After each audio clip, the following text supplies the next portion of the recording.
Cualquier cosa, me paran, ¿sí? Bueno, la unidad número 7, ¿sí? Habla sobre inferencia de datos en base a la representación de esos datos, y esto va a estar relacionado con lo que son los agentes basados en el conocimiento, ¿sí? De los cuales nosotros podemos construir o representar ciertos datos, y luego de esos datos, de acuerdo a reglas o algo de lógica, podamos generar una inferencia y sacar alguna conclusión, ¿no? Entonces, cuando hablamos de agentes basados en el conocimiento, son aquellos que tienen dos características principales. Una es que estos pueden actuar como si tuviesen un cierto conocimiento del mundo que los rodea, ¿sí? Y en base a ese mundo que los rodea, puedan actuar razonando, ¿sí? De los posibles caminos que puedan tener. Es decir, ustedes pueden armar un escenario donde, no sé, en una matriz de 10 por 10 y en algunas coordenadas marcan que hay obstáculos. Esos obstáculos forman el conocimiento, y en base a ese conocimiento el agente va a poder razonar y encontrar, supongamos, un nuevo camino. ¿Bien? Estos agentes son capaces de buscar metas, y esas metas, justamente, lo que les va a permitir y lo que va a lograr es que tengan la capacidad de aprender. Es decir, mientras que yo empiezo en un escenario, en un lugar principal, y quiero llegar a otro lugar, por ejemplo, estoy en la iglesia y quiero ir a la IPF, y hay determinados obstáculos, yo tengo una meta principal. En base a esa meta principal que yo tengo, y de acuerdo al conocimiento que tengo del mundo, puedo razonar e ir construyendo mi camino, y en base a eso poder aprender, ¿sí? Esto es un esquema de lo que sería un agente basado en el conocimiento. Tenemos que tener una base de conocimiento que podría ser la base de datos, que va a estar formada por reglas, ¿sí? Es decir, si, no sé, el cielo está rojo y corre viento caliente, entonces hay sonda. Bueno, es una regla. Esta regla van a estar, va a ser lo que se va a constituir la base del conocimiento. ¿De dónde se va a construir esta base del conocimiento? En base a distintos sensores, ¿sí? Que van a captar percepciones o acciones que genera el mundo. ¿Bien? En base a esto, va a haber un motor de inferencia que va a ser digamos, el que va a estar capacitado para evaluar esa base de conocimiento y generar ciertas acciones en base a los efectores. Es decir, supongamos tiene un robot tiene un sensor de temperatura, y en base a ese sensor de temperatura quiere activar, no sé, un aire acondicionado. Bueno, este es todo lo que tiene que tener. Esa base de conocimiento sería la regla de decir, si hay 28 grados, entonces que prenda el aire. Listo. Entonces tienen una base de conocimiento y un motor de inferencia que es el que permite que esto se lleve a cabo. Bien. Esa base del conocimiento está formada por todos aquellos hechos del mundo que son relevantes o que dan cierta información para poder llevar a cabo todo el proceso. Cada uno de estos hechos individuales son las sentencias o son las premisas que uno puede dar de este contexto. Estas sentencias van a estar en algún lenguaje predeterminado, que ustedes seguramente ya han visto. Prolog, por ejemplo, nosotros podríamos implementar esto en Prolog, nosotros no lo vamos a hacer, pero podría darse la situación, ¿sí? Este lenguaje se va a conocer como lenguaje de representación de ese conocimiento. Y este agente tiene que tener la habilidad y la capacidad de poder consultar esas sentencias que ya existen y a su vez poder actualizar. Supongamos que tiene una base de conocimiento donde hay 5 obstáculos, y cuando va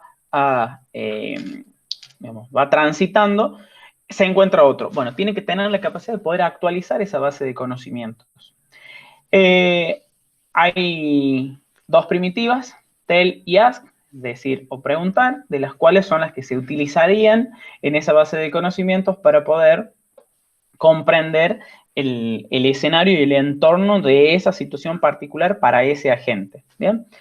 Por otra parte, el motor de inferencia va a ser aquel dispositivo que logra generar una cierta información que va a ser útil en base a la base de conocimientos, ¿sí? Y poder generar ese razonamiento, esa inferencia, para poder dar una salida o una respuesta ante tal evento que se genere, ¿no? Bueno, me falta una P ahí en pseudocódigo, ¿sí? Nosotros acá tenemos un esquema muy simple de lo que sería una base de un agente basado en el conocimiento, donde va a recibir alguna percepción del entorno y va a generar una acción o una respuesta a esto. ¿Qué tiene que tener? Tiene que tener sí o sí la base de conocimiento, ¿sí? Y podría darse la situación que tenga un tiempo, que capture un tiempo de ejecución, de respuesta ante la consulta. Tiene que poder decir, es decir, a la base de conocimiento, ¿sí? Que construya alguna sentencia en base a lo que se le está pidiendo. Una vez que la construye, tenemos que preguntar si esa percepción del entorno existe en la base de conocimiento y generar una acción. ¿Bien? Obviamente que el generar una acción va a generar una respuesta y esa respuesta también tiene que ir sumada, o sea, se tiene que actualizar la base del conocimiento y obviamente si estamos considerando el tiempo, tenemos que incrementarlo. Por último, va a devolver lo que dijimos, que es la respuesta ante esta percepción.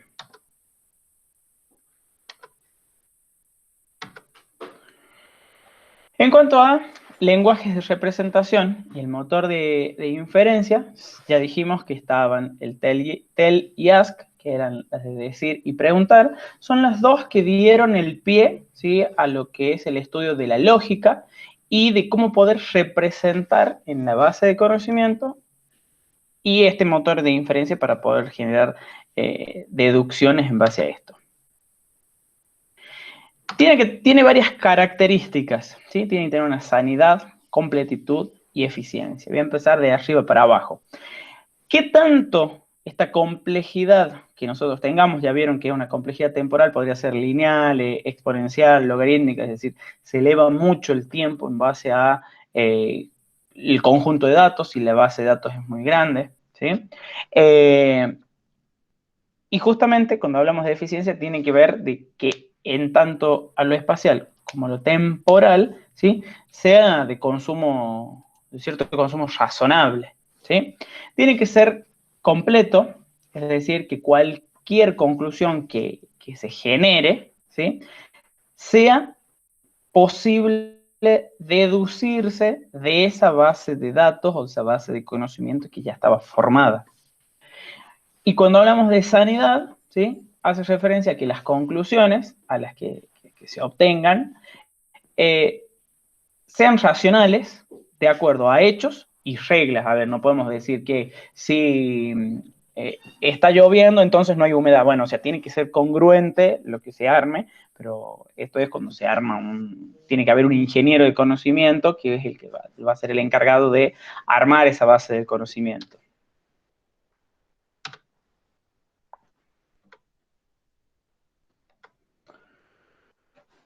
Ya dijimos que el razonamiento va a ser aquello que nos permita a nosotros obtener información útil en base a esa base de conocimiento, ¿sí?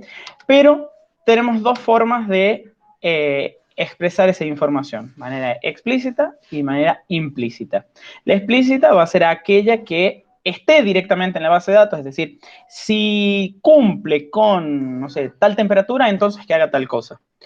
Y por otra parte, la que es implícita es aquella que tiene que relacionar varias sentencias que tenga la base de datos y poder construir una nueva, ¿sí?, que me permita. Por ejemplo, si yo hiciera en Prolog algo que diga, no sé, Juan es hombre, Pepe es hombre, María es mujer,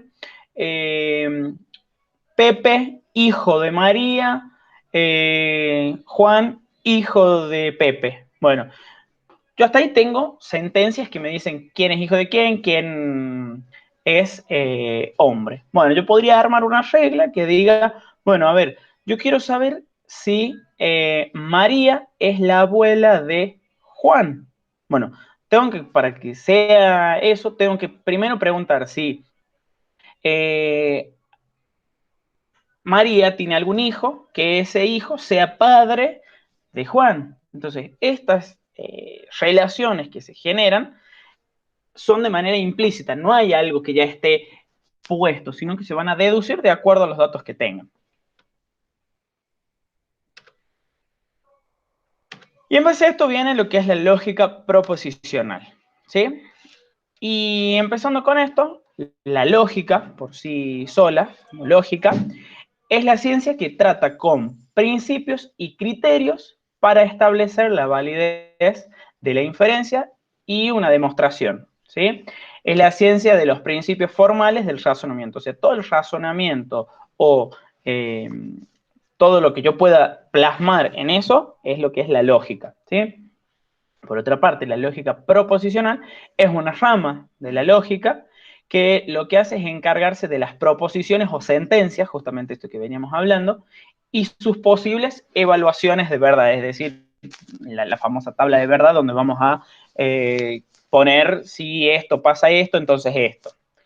Se define una proposición como un enunciado declarativo que puede ser verdadero o falso, pero no ambos a la vez, ¿sí? Las proposiciones se representan mediante variables que van a estar con alguna letra, es decir, no sé, Q, Pepe es hijo de Juan, por ejemplo.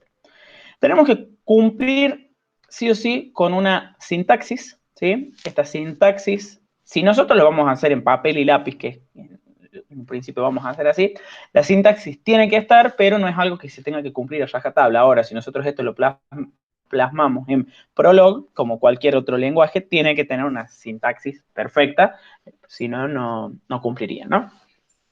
Nosotros con la sintaxis nos va a ayudar a definir qué sentencias se pueden construir, ¿sí? Y vamos a denominar sentencias atómicas a aquellos que ya no se puedan dividir más. Es decir, María es mujer, listo, yo no puedo agregar algo más ahí.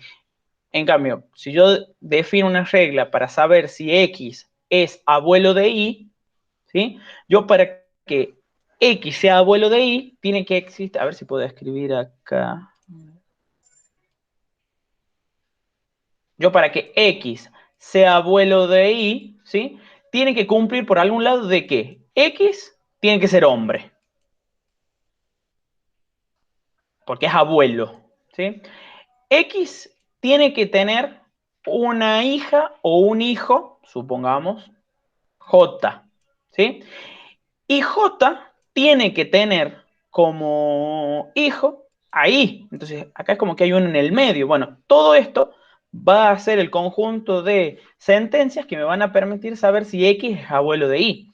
Ahora, esto no es algo atómico. Saber si X es hombre, sí lo es. Saber si X es papá de J, no lo es, porque para que sea papá, ¿sí? Ya sabemos que tiene que ser hombre. Estamos hablando de acá de que papá es hombre, mamá es mujer. Entonces, tengo que primero saber si X es hombre y si a su vez él es el progenitor del el otro. ¿Sí? Entonces, eso se consideran como sentencias atómicas. Y acá es donde les vamos a simbolizar como P, Q, R. Se suele utilizar así, en la mayoría de los libros van a ver así. No quita de que pueden utilizar otros. Y en mayúsculas o en minúsculas. Depende de la situación, el contexto y cómo lo aclaremos y cómo lo establezcamos nosotros. Por otra parte, las sentencias complejas se van a construir a partir de estas sentencias. O sea, esto es una sentencia compleja para saber si uno es nieto del otro, si saber si es abuelo del otro. Esto ustedes ya lo conocen, cuando vieron en algún momento matemática discreta ya hablaron sobre lógica proposicional, álgebra de Boole y todo esto, ¿no? Los simbolitos que se utilizan para la negación, para la conjunción, para la disyunción, el sí entonces, el sí solo sí, ni esto ni aquello, o bien, ¿sí? Son los diferentes símbolos en un principio que se utilizan para relacionar y para establecer las sentencias de algún enunciado, ¿sí? El alfabeto, ¿sí? De un sistema formal es lo que se conoce como el conjunto de todos los símbolos que estén en el lenguaje, ¿sí? Y si este L es el nombre del sistema axiomático de la lógica proposicional, entonces el alfabeto consiste en tres cosas fundamentales. Una cantidad finita de variables, el conjunto de operadores o conectivos lógicos, que van a ser estos que vimos hace ratito, y dos signos de puntuación, ¿sí? Los paréntesis izquierdo y paréntesis derecho, porque los paréntesis son los que a nosotros nos permiten romper cierta precedencia de ejecución, como es en matemática, como es en programación, como es en cualquier otro lenguaje, porque esto es un lenguaje. Entonces, tenemos el conjunto de datos, el conjunto de operaciones que se pueden hacer y algo que nos permita a nosotros romper la precedencia de las ejecuciones, sobre todo en los operadores, ¿sí? Porque, por ejemplo, yo no puedo preguntar, a ver, acá me vuelvo, yo no puedo preguntar, supongamos, voy a negar, ¿sí? Q y P, ¿sí? No es lo mismo que yo haga eso a que yo haga esto, Q y P, obviamente, porque si yo lo considero así, este tiene mayor precedencia que este, ¿sí? Y acá, al romper esa precedencia con el paréntesis, primero se va a hacer la conjunción y luego se va a negar. Por otra parte, cuando ya tenemos nosotros nuestro alfabeto, es decir, todas esas operaciones que teníamos antes, el siguiente paso es determinar cuáles son esas combinaciones que se pueden generar en base a esas sentencias y poder lograr así lo que es la gramática. Y ahí aparece pintadito lo que son las fórmulas bien formadas. En algunos lados, cuando lo vean en el práctico, va a ser FBF, son las fórmulas bien formadas, ¿sí? Y esto es cuando cumple que las variables proposicionales del alfabeto son fórmulas bien formadas, es decir, que van a estar de manera atómica. Ahora, si nuestro conjunto de esto, ¿no? Es una fórmula bien formada de L, entonces que ese conjunto o ese elemento esté negado también forma parte del alfabeto y de la gramática, ¿sí?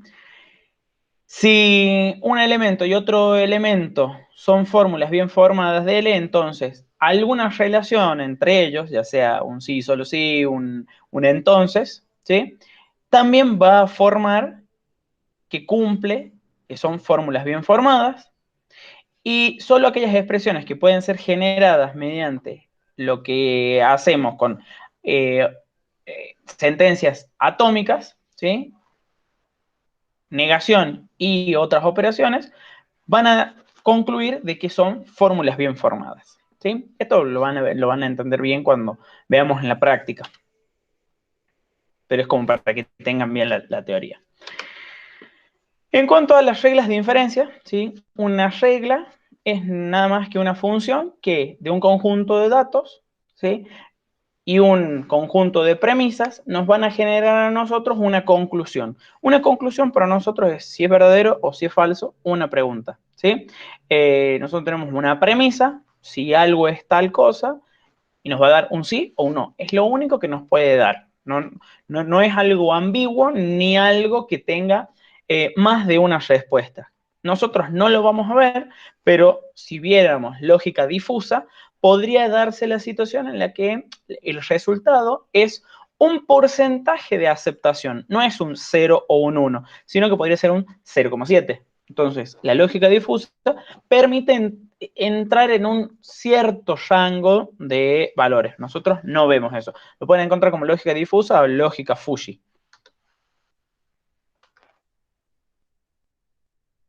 semántica, ¿sí?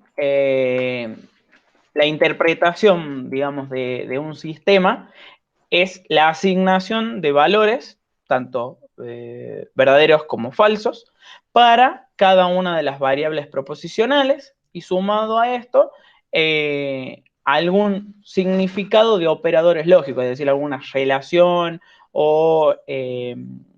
porque podemos tener las relaciones, podemos tener las negaciones o alguna otra operación que a nosotros nos permita generar un resultado verdadero o positivo, ¿sí? En la lógica, ¿sí? Lo que nosotros tenemos que especificar siempre es cómo vamos a obtener este valor de verdad en base a una premisa y en base a una conclusión. Tenemos que generar nuestro modelo y tenemos que saber que las sentencias atómicas ya tienen un valor de verdad. Que sea verdad no quiere decir que sea verdadero, ¿sí? Sino que es verdad que esto es falso. Podría darse la situación. Y todo esto va a estar en las tablas de verdad. Nosotros las tablas de verdad, supongo que ustedes las tienen bien claras, ¿sí? El I, el O, la negación, y lo que puede darse el caso, que son el bicondicional y el condicional, que son los que no se usan tanto. Pero la conjunción, que sería el I, ambos tienen que ser verdaderos, o todos, ¿sí? Si hubiese más de dos. La disyunción, con que al menos uno de todos sea verdadero, el resultado es verdadero.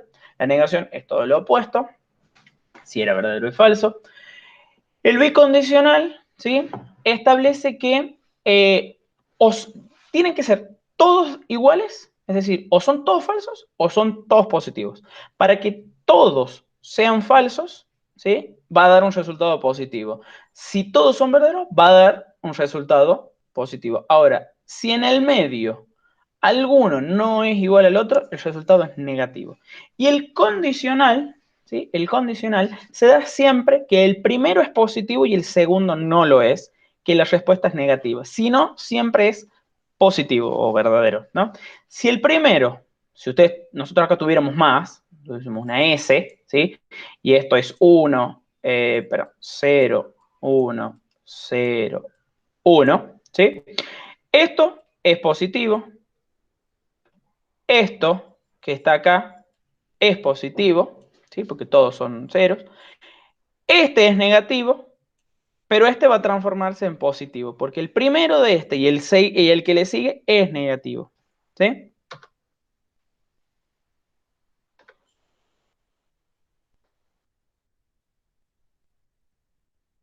¿Cuáles son los límites? ¿Sí? Eh, si nos centramos un poco en lo que es la complejidad espacial, bueno, ya no hay un límite con respecto a eso, ¿sí? Porque espacio hay, memoria hay. Muchas veces los artículos o lo que están plasmados en los libros eran libros de antes y, bueno, no tienen toda esa información actualizada, pero cuando hablamos de límites hace referencia mucho a lo que es que hay una cantidad de argumentos bastante elevada, ¿sí? Y podrían haber una disminución de eso, es decir, que podríamos plantear reglas más grandes que involucran muchas cosas de por medio, entonces podríamos simplificar eso.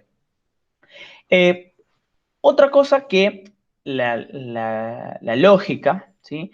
No tiene es que uno a veces puede hablar con cierto sarcasmo o cierto doble sentido y lo que es la lógica no lo va a interpretar porque esta cuestión de tener algo que es puramente exclusivo humano, ¿sí? El humano solo se puede dar el sarcasmo. Seguramente sí hay estudios que, de acuerdo al timbre de voz, que se descomponen en distintas ondas, ese timbre que puede tener en algún caso particular, puede denotarse como que es sarcasmo. Pero si yo estoy diciendo, chicos, está lloviendo, ¿sí? Yo estoy diciendo una verdad, aunque diga en otro tono que está lloviendo, ese otro tono, ¿sí? No lo va a permitir la lógica.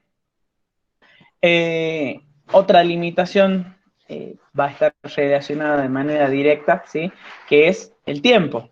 Nosotros tendríamos que, es como en la computadora normal, nosotros tenemos que acceder a una base de conocimiento, ver sentencias, ver qué es lo que está almacenado y en base a eso poder generar recién una posible conclusión. ¿Sí? Bien. Después tenemos lo que es la lógica de primer orden, que es lo que nosotros, ¿sí?, vamos a trabajar acá. Uy.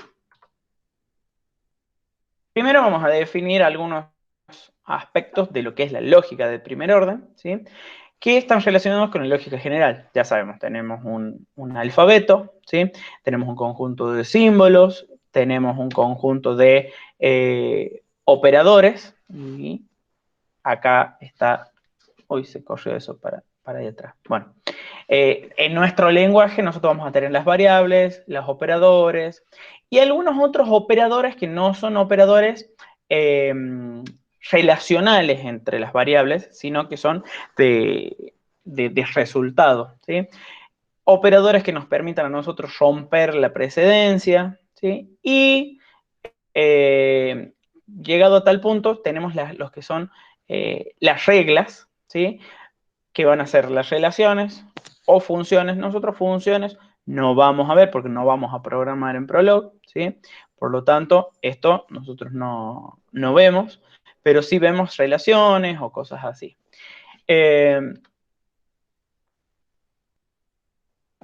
Tenemos que un término, ¿sí?, en nuestro lenguaje son todas aquellas cadenas que se pueden obtener mediante que la combinación de una variable, ¿sí?, la combinación de una relación o la combinación de algún operador relacional como la conjunción, la disyunción y todos esos que vimos, ¿sí? Ahora, esto tiene que cumplir las tres reglas, que cada variable tiene que ser un término, ya dijimos que tienen que ser atómicas, cada constante es un término, puede darse la situación que tengamos que repetir algo y ponemos un número, ¿sí? Y si estas reglas, ¿sí?, son términos y hay un f que es una función, ¿sí?, entonces va a ser un término. Nosotros lo que sea de función no lo vamos a ver, y todos estos términos, estas aclaraciones que hacen al lenguaje, ¿sí?, lo vamos a denominar como T.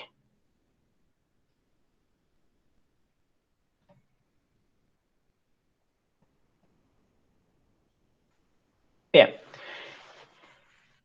Ahora, se llaman fórmulas sobre el lenguaje a todas aquellas cadenas que se van a poder obtener de manera finita, es decir, un número contado, de las siguientes reglas. Si T1 y T2 son términos, entonces T1 es proporcional a T2 y esto es una fórmula, si nosotros lo relacionáramos así.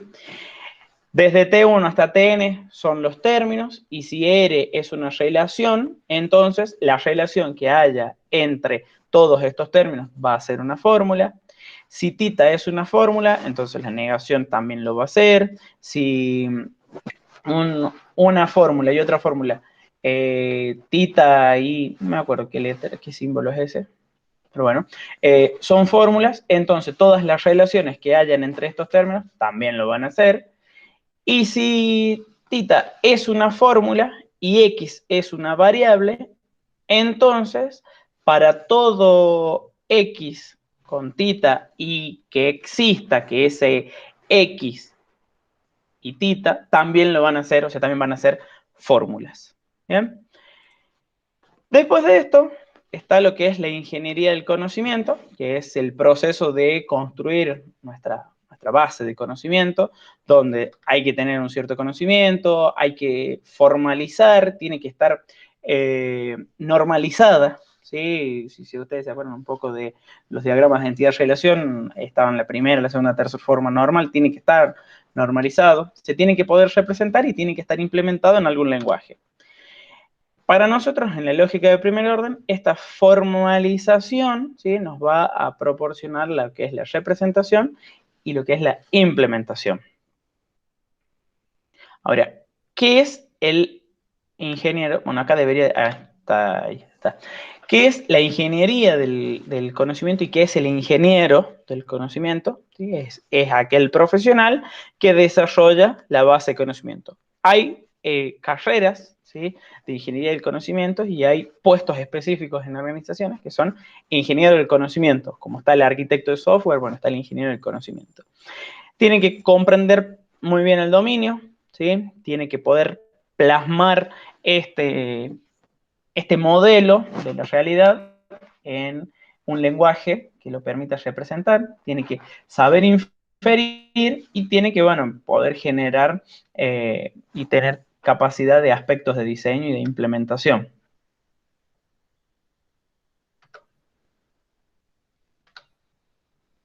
¿Cómo es el proceso? Tenemos que identificar la tarea, ¿sí?, reunir el conocimiento relevante que haga a ese conocimiento, elaborar un vocabulario, armar estas sentencias, ¿sí?, codificar el conocimiento general del dominio, codificar una descripción de una instancia específica del problema, es decir, alguna parte particular da como solución tal cosa, plantear preguntas, ¿sí?, a este procedimiento de inferencia y obtener esas respuestas, es decir, ya tiene que tener un modelo ejecutado, y por último, depurar esa base de conocimiento. ¿Bien? Esto es, más que todo, la introducción a lo que es el proceso general de la ingeniería del conocimiento, ¿sí? Por otra parte, está lo que es la lógica proposicional, y acá es donde nosotros nos vamos a centrar con la práctica de esto, y es de donde vamos a tener. A ver, acá estamos. Bien. La lógica, ¿sí? Ya definimos algo hace ratito. Ahora vamos a decir que esto lo que hace es trata sobre los medios de los cuales nosotros podamos propagar y articular el conocimiento, y es una disciplina que estudia las formas del razonamiento, o sea, generar conclusiones. Nosotros tenemos las premisas, algún mecanismo de razonamiento, y esto nos va a permitir a nosotros generar una conclusión, ¿sí? Se apoya en verdades supuestas para obtener otras como resultados de la actividad del razonamiento, o sea, algo que ya se conoce que es verdadero, se va a apoyar en eso, y lo que hace es permitir justificar ciertas verdades o ciertas falsedades, ¿sí? En base a esto, nosotros tenemos las premisas del conocimiento y la conclusión, que son las dos partes fundamentales. Ahora, los conocimientos, ¿sí?, se expresan mediante proposiciones o enunciados que van a formar el lenguaje de la lógica, y el razonamiento va a estar encadenado de enunciados formados por premisas y conclusiones. O sea, una regla ya forma parte de un razonamiento. El lenguaje de la lógica, ¿sí?, también conocida como lógica de los enunciados, es un sistema formal donde se permite representar las proposiciones o los enunciados, ¿sí? Esta lógica no tiene mucha utilidad para la representación del conocimiento, pero está justificado detenerse en que nosotros tenemos que poder introducir esto, poder saber del porqué, para recién aplicar digamos, cualquier técnica de la lógica y que a nosotros nos permita llegar a alguna inferencia, ¿sí? Básicamente nos vamos a basar en lo que son los razonamientos con alguna cierta precisión matemática, ¿sí? Y dada una frase en lenguaje natural, en primer lugar, nosotros podemos observar si se trata de una frase simple o de una compuesta, ¿sí? Y esto hace referencia mucho a lo que es lengua, estamos hablando de lenguajes, ¿sí? Una frase simple consta de un sujeto y de un predicado. Por ejemplo, Java es un lenguaje de programación, Android es un sistema operativo moderno, ¿sí? Y por otra parte, una frase compuesta ¿sí? Va a estar formada a partir de frases simples por medio de algún término, de algún conectivo, de alguna relación que exista. Por ejemplo, Java es un lenguaje de programación y Java es compatible con Android. Esto, algo que nosotros lo podamos ya no descomponer más, de acuerdo a lo que tengamos acá, es una frase simple o una sentencia atómica. En segundo lugar, nosotros tenemos que suponer que todas las frases simples pueden ser verdaderas o falsas, o sea, no tenemos una ambigüedad, ¿bien? Es por ello que tenemos que siempre utilizar un término diferente, ya que no vamos a ser o no ser, o es una o es la otra, ¿sí? Vamos a tener lo que son los enunciados, que para nosotros ya son nuestras proposiciones, ¿sí? Para referirnos a frases que son verdaderas o falsas, y vamos a distinguir de los enunciados simples o enunciados compuestos, que es lo mismo que ya venimos hablando, ¿sí? Los enunciados o las sentencias van a estar con letras mayúsculas, A, B, C, P, Q, R, S, y después tenemos los distintos conectivos, que son los que ya vimos. De esta manera, los enunciados compuestos que vimos hace ratito podrían escribirse como: nosotros tenemos una sentencia simple, por un lado, una relación y otra sentencia simple. Entonces, si Java es un lenguaje de programación, es la sentencia A y el conectivo lógico. Java es compatible con Android, va a ser la otra sentencia simple y atómica. Entonces, yo podría establecer que A era eso, B era lo otro, entonces ya con esta sentencia yo ya puedo plasmar la lógica de este enunciado, ¿sí? Bueno, lo que yo dije recién estaba acá. En base a esto, ¿sí? El razonamiento puede ser correcto, incorrecto, ¿sí? O válido o inválido. Es correcto si la manera en que está construido garantiza la conservación de la verdad. Es decir, que lo que yo dije que era verdadero, al hacer determinadas premisas, son verdaderas, entonces la conclusión final también tiene que ser verdadera. Eso es un razonamiento correcto. Ahora, un razonamiento incorrecto es cuando su construcción, hay algo que no me va a permitir a mí garantizar la verdad en la conclusión, ¿sí? Entonces, la deducción es un razonamiento correcto. Ahora, hay 4 casos, ¿sí? Supongamos que, ¿qué pasa cuando las premisas son verdaderas y las conclusiones son verdaderas? O cuando las premisas son falsas y las conclusiones son falsas, y así, ¿no? Esto sería el resultado de las premisas y el resultado de la conclusión que se hace en base a eso. Entonces, si las premisas son verdaderas y la conclusión también es verdadera, ¿sí? Que tenemos un ejemplo. Si Juan es mendocino, entonces Juan es argentino. Si Juan es argentino, entonces Juan es sudamericano. Por lo tanto, si Juan es mendocino, entonces Juan es sudamericano. Nosotros tenemos que si A, entonces B, ¿sí? O sea, si Juan es mendocino, entonces Juan es argentino. Si Juan es argentino, entonces C, que sería Juan es sudamericano. Por lo tanto, si Juan es mendocino, entonces es sudamericano.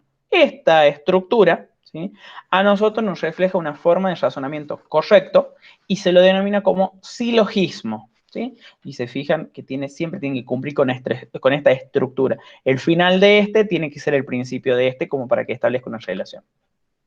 Ahora, ¿qué pasa si Juan es mendocino? Entonces Juan es sudamericano. Si Juan es argentino, entonces Juan es sudamericano. Por lo tanto, Juan es mendocino, entonces Juan es argentino. Bien, ¿qué es lo que pasa? Este razonamiento va a tener esta estructura, ¿sí? ¿Qué es lo que pasa? Está de manera incorrecta el razonamiento que se planteó, ¿sí? Que en este caso nos permite a nosotros llegar a una conclusión verdadera a partir de premisas verdaderas, pero esto no es un silogismo, o sea, no establece una relación, ¿sí? Y sin embargo, la misma estructura de razonamiento podría generar que no esté bien planteado todo. Entonces, más allá de que nosotros estamos hablando algo de que nosotros conocemos que Mendoza está en Argentina y Argentina está dentro de Sudamérica, podría darse el caso de que, no sé, yo estuviese estableciendo una relación y nadie me pueda decir, no, ese razonamiento no está bien, Argentina es sudafricano. Bueno, pero a ver, podría darse el caso de que en Sudáfrica haya un lugar que se llame Argentina, entonces tenemos que plantear ciertas sentencias que ya cumplan con la verdad. Nosotros estamos asumiendo que esto cumple con la verdad. Ahora, vamos con otro caso. ¿Qué pasa si las premisas ya son falsas y la conclusión también lo es? ¿Sí? Supongamos el mismo ejemplo de antes. Si Juan es argentino, entonces Juan es africano, lo que yo les decía. Si Juan es africano, entonces Juan es asiático. Por lo tanto, si Juan es argentino, entonces Juan es asiático. ¿Sí? Observamos que se trata de un razonamiento correcto, ¿sí? Porque es una conclusión al final verdadera, ¿sí? Tiene el mismo esquema, tiene el esquema del silogismo, o sea, si A, entonces B, si B, entonces C, por lo tanto, si A, entonces C, cumple con el silogismo, ¿sí? Entonces, esto va a tener un resultado verdadero. Bueno, pero para nosotros, para nuestro razonamiento, esto no es correcto, esto no es correcto y nada es correcto, ¿sí? Ahora, ¿qué pasa si Juan es chino? Entonces Juan es sudamericano. Si Juan es peruano, entonces Juan es sudamericano. Por lo tanto, si Juan es chino, entonces Juan es peruano, ¿sí? Esta forma de razonamiento ya sí es incorrecta porque esto que está acá abajo no salió de estas dos cosas. ¿Se entiende? Entonces, va a estar planteado el razonamiento de manera incorrecta. Por otra parte, si las premisas son falsas y la conclusión es verdadera, antes era falsa, perdón, es verdadera, ¿sí? Por ejemplo, si Juan es argentino, entonces Juan es africano. Si Juan es africano, entonces Juan es sudamericano. Por lo tanto, si Juan es argentino, entonces Juan es sudamericano. ¿Bien? Esto podría darse el caso de que sea por casualidad, ¿sí? Que lo que nosotros estemos planteando, esas reglas, se dan por casualidad, que cumpla y que el resultado termine siendo verdadero, ¿sí? Una situación similar ocurre si aplicamos una forma incorrecta de razonar, como por ejemplo, si Juan es mendocino, entonces Juan es africano. Si Juan es argentino, entonces Juan es africano. Hasta acá estamos diciendo que este pertenece a este y este también pertenece a este. Por lo tanto, si Juan es mendocino, entonces Juan es argentino, ¿sí? Son premisas falsas, pero el resultado es verdadero, ¿sí? Y por último, que es el último que vamos a ver hoy, así para la próxima clase nos queda la parte más de la práctica, ¿sí? Si el razonamiento, ¿sí? Es correcto, va a preservar el valor de verdad y no, digamos, no va a ser posible partir de premisas verdaderas y llegar a conclusiones falsas. O sea que este caso es más complicado que se dé. Si Juan es mendocino, entonces Juan es argentino. Si Juan es salteño, entonces Juan es argentino. Por lo tanto, si Juan es mendocino, entonces Juan es salteño. ¿Sí?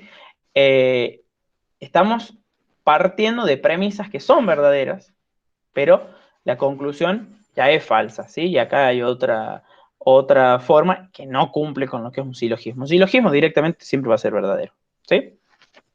Chicos, yo hasta acá dejo porque, digamos, vamos a seguir la próxima clase ya con parte práctica, con parte de ejercicios. Se les voy a subir a la presentación para que ustedes vean lo que sigue, ¿sí?